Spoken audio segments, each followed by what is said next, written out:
वासुदेवाय।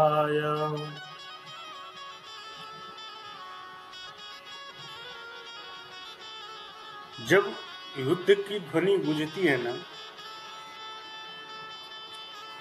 जब रथ के पहिए धूल उड़ाते हैं और जब भाई आमने सामने होते हैं,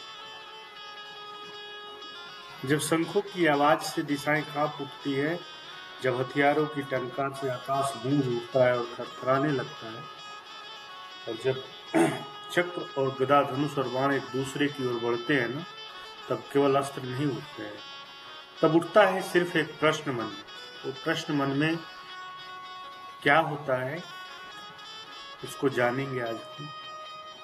आज इस गीता के माध्यम से, गीता के प्रथम श्लोक से हम स्टार्ट करेंगे और एक एक श्लोक की व्याख्या हम बहुत व्याख्यान करेंगे और व्याख्या के साथ बहुत एक।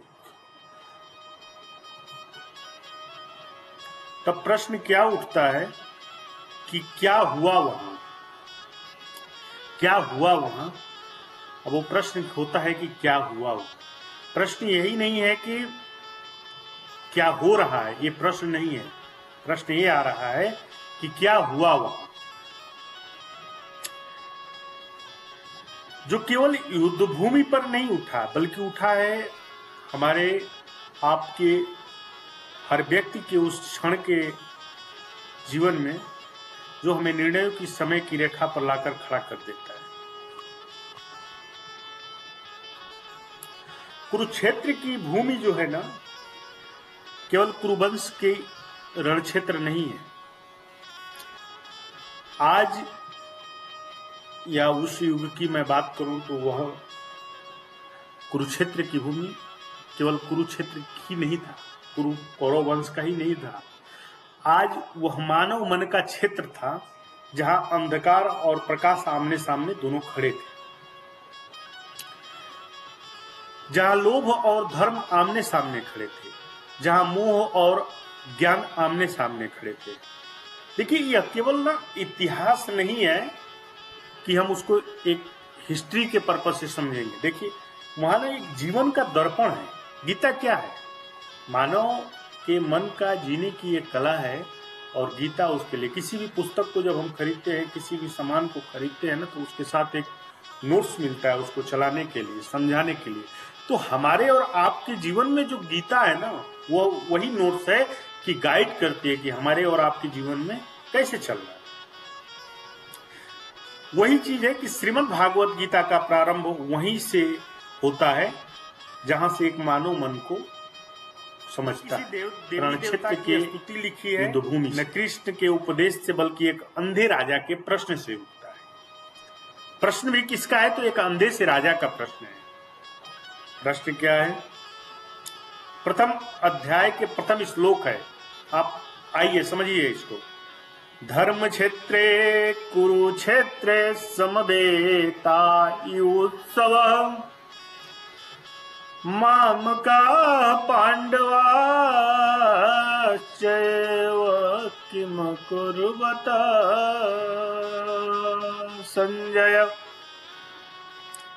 यह केवल वाक्य नहीं है, ये युद्ध के मूल की पुकार है।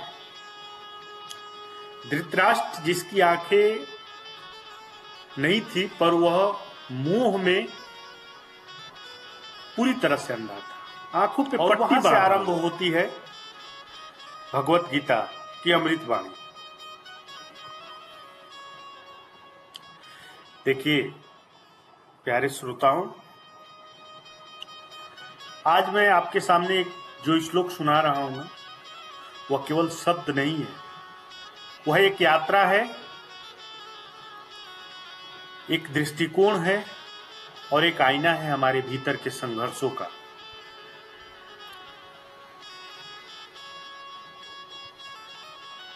धृतराष्ट्र क्या बोल रहे हैं?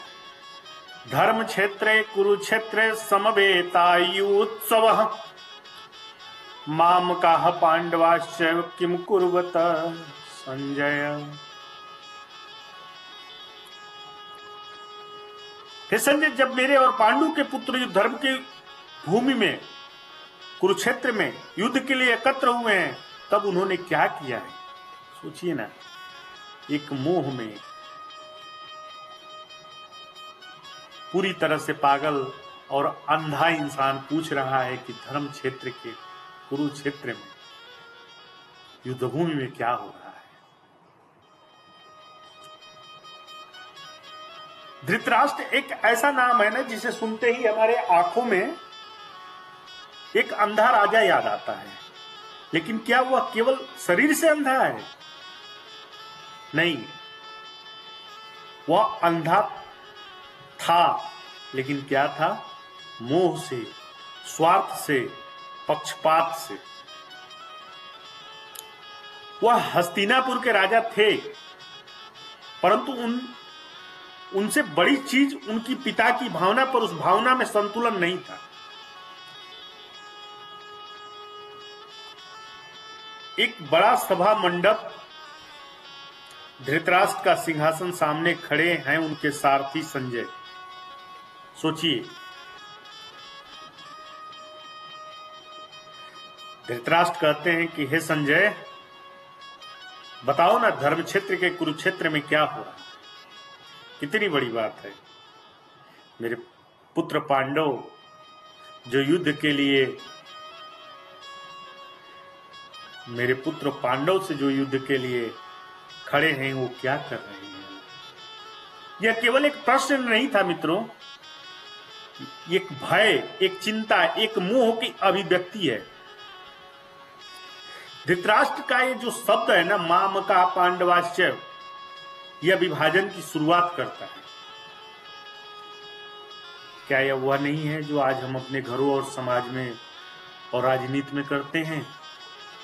यह वही है, मेरे बच्चे, तेरे बच्चे, मेरी जात, मेरी पात, हमारे लोग, बाहर के लोग।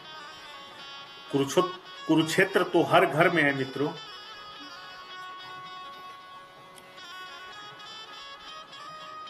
सोचिए, एक पिता है और उसके दो बेटे हैं। एक बेटा सीधा साधा नियमों का पालन करता है, दूसरा बेटा चंचल स्वार्थी स्वभाव का होता है। लेकिन पिता सिर्फ केवल उसी को देखता है जो उसके करीब होता है, चाहे वह किसी भी लायक न हो। क्या यह पक्षपात नहीं है?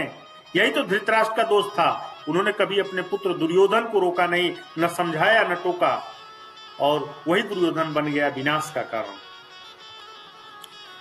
देखिए, धृतराष्ट्र जानते हैं कि उनके पुत्र धर्म के मार्ग पर नहीं है, फिर भी वह पूछते हैं कि कुरुक्षेत्र में क्या हो रहा है। क्या वास्तव में उन्हें नहीं पता था कि युद्ध होने जा रहा है? नहीं, उन्हें सब पता था, लेकिन वो सुनना नहीं चाहते थे। शायद कोई आशा थी उनके मन में कि युद्ध टल जाए। परंतु मित्रों, जब अंधता बढ़ जाती है ना, तो मोह हावी हो जाए, तो धर्म क्षेत्र भी रण क्षेत्र बन जाता है। देखिए, संजय ने जब अपना पक्ष रखा है ना, तो बहुत बड़ी बात बोला है संजय ने।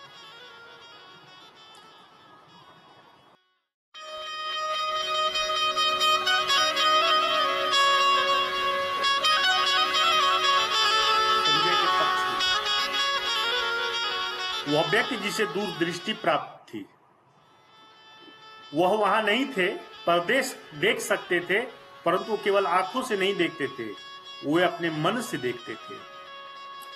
वे समझते थे कि धृतराष्ट्र का प्रश्न केवल समाचार जानने के लिए नहीं था, यह एक अधीरता, एक असमर्थता और एक व्याकुलता का प्रतीक था।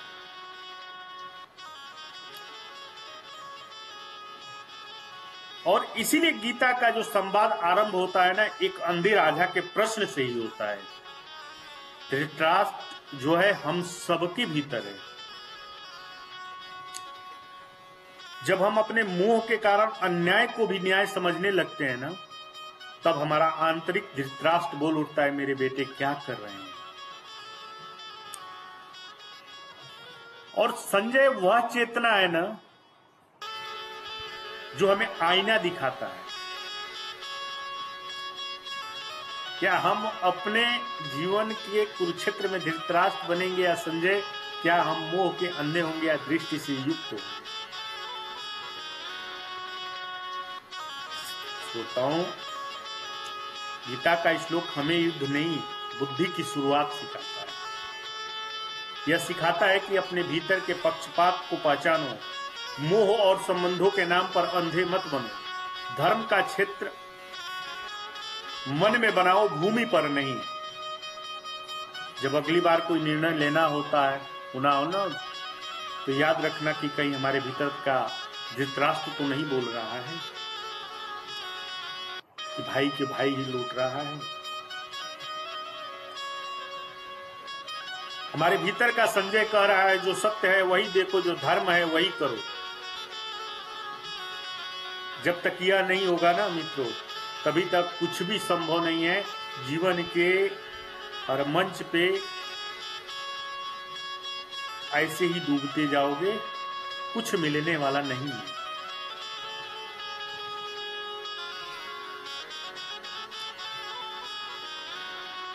आपको, हमें, हर इंसान को यह जानना है कि हमारे अंदर कोई धृतराष्ट्र तो जागृत नहीं हो गया है। यदि धृतराष्ट्र जागृत हो गया है तो अपने मन रूपी संजय को जगाओ।